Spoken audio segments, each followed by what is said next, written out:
My brain is almost awake today, too. Bonjour, Stars Music.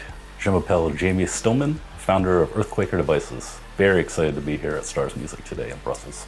I started the company in 2004, 2005. It started with me repairing a broken overdrive pedal I had, and that turned into an elaborate hobby, which accidentally turned into the company Earthquaker Devices that we know today.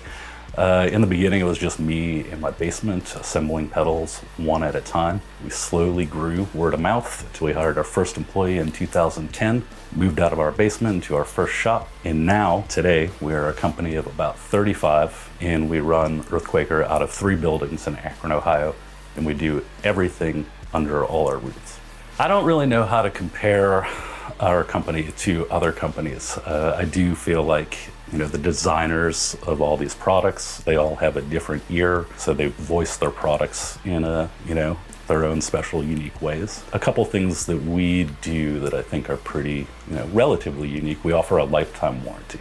So it doesn't matter if you bought the pedal in 2005 or, yesterday. It doesn't matter where you bought it from, used, brand new from a store. You can send it in, we'll repair it. Sometimes there's a small fee incurred, but most of the time you send it in, pay the shipping, we'll send it back to you within a month. Another unique thing with us is we do every single thing in-house except for manufacture the raw PCBs. So all of the machining of the enclosures, the powder coating, the printing, that's all done in our enclosure facility. And then at our main headquarters, we do all of our hand and automated population, do all the QC work, all the assembly work, boxing, shipping, all from that location. We shoot all of our own videos in our studio, and we have our own internal marketing. So we've been very fortunate to get to collaborate with some of our favorite bands at Earthquaker. We did the life pedal for the band Sun. Legendary band, awesome people who've become great friends through this process. This pedal was a great collaboration. They had a very specific sound they were going for when they were recording life metal, this specific signal chain of this vintage octave fuzz and a rat pedal and a boost, and it was actually a boost that we made, the Black Eye. And then the goal was to get it to work with both Greg and Steven's setups, which are pretty different from each other, honestly. So, it was a true collaboration with this. There was a lot of back and forth of me making prototypes, sending it to the band. They would test it through their live rig, rigs at home, different guitars, send me back notes until we finally got there. And we did that process for all 3 versions of the pedal. The very first one was in a custom sloped enclosure, and that was a whole process, and that was limited. So we did another run in a smaller enclosure. We had to kind of slightly redesign the circuit. They had very specific sonic requests for it, so we sent that back and forth a little bit. And then this final version right here is a pretty tweaked version. Kind of a mix between the first and second versions of the life pedal. And this is the permanent version that is in the line today. Another artist collaboration is Hizimitas. We worked with Wada from the band Boris. Awesome band. A lot of people at Earthquaker, big fans of Boris and Sun too.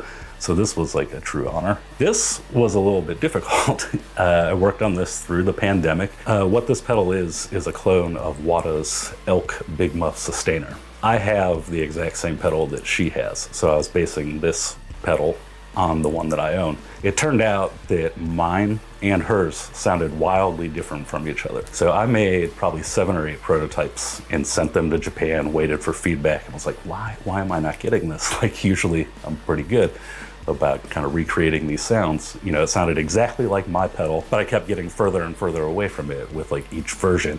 Finally, I asked Wada to send me her pedal, and when I put hers and mine side by side, it was wildly different. So that was kind of the key to finishing it and getting the final product, the Hizimitas, which sounds identical to her vintage Elk Big Muff.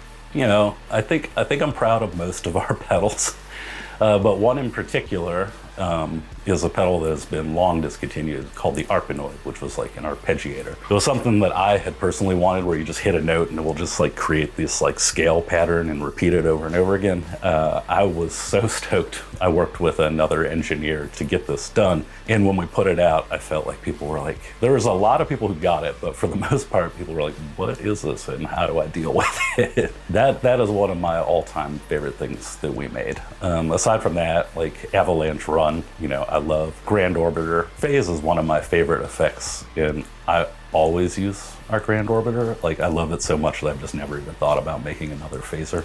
It's probably time. It's been in the line for like 20 years. And the afterneath, very proud of the afterneath. I think probably the most surprising use of our pedals is, just when I see them used on non-traditional instruments, like people use them on flute or harp or like harmonica, things like that. I'm always like surprised at the sounds that come out of them. We kind of advertise that our pedals are good for everything. And I do believe that they can pass a wide frequency response.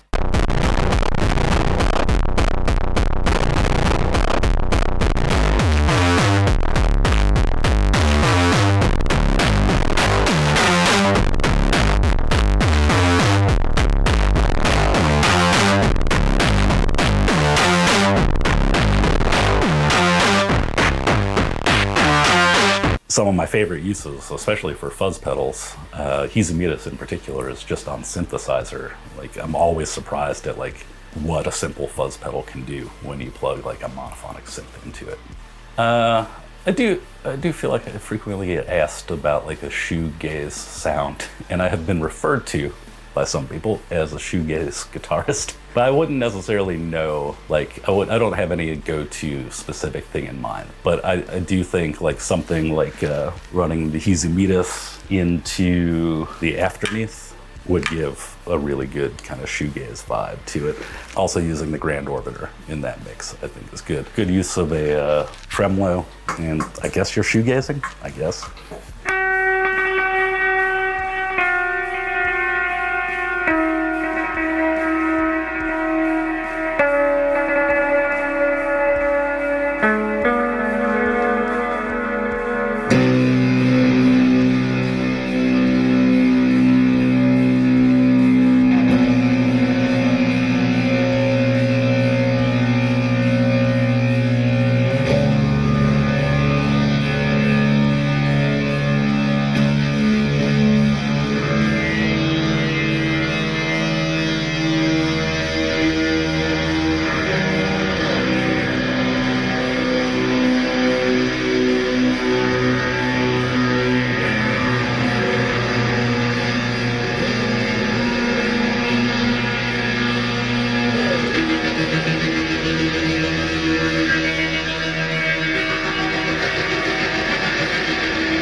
The idea of collaborating with Stars Music came about. We asked our distributor here, Filling, what is a really great dealer we can do like an in-store event, and they recommended Stars Music. Seemed perfect. We always like doing stuff like this. It's been a while since we've been over to Europe, but we really like doing like in-store events and getting to like show people our pedals and what they can do and kind of get reactions from them, and also just kind of check out general vibe of the market in different countries. And so far, the store is awesome. It's very cool. I am not a person who prepares. I am a person that just goes for it. So anything could happen at the event, but typically I will run through our most recent products, explain the history of the development, like why they exist, and then show people, a kind of a brief overview of all the sounds you can get out of it. And then I like to answer questions if people have them. Should be how it goes. Sometimes it goes wildly off the rails. Anything could happen.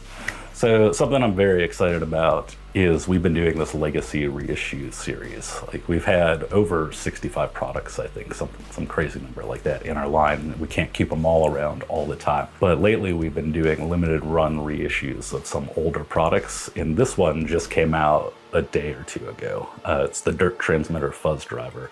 And I really love this pedal. It's one of our earliest releases. I think that there's a couple versions of it. There's like a 3-knob version that we did like literally like 10 of or something like that. And a smaller box 4-knob version that we made like maybe 1,500 of, and then it got discontinued, I think in like 2015 or 16. Somewhere in the middle was this version right here, a big box version of it. And I was always a huge fan of just like the layout of this and the graphics. So I was very stoked when we kind of got to this one. We did 1,000 of these worldwide. Most of them are up on Reverb, but they have some here at Stars Music. Very stoked about this pedal. And we plan on doing a couple more legacy reissues over the next 2 years. Thank you so much for checking this out, and I really appreciate all your support of Earthquaker Devices.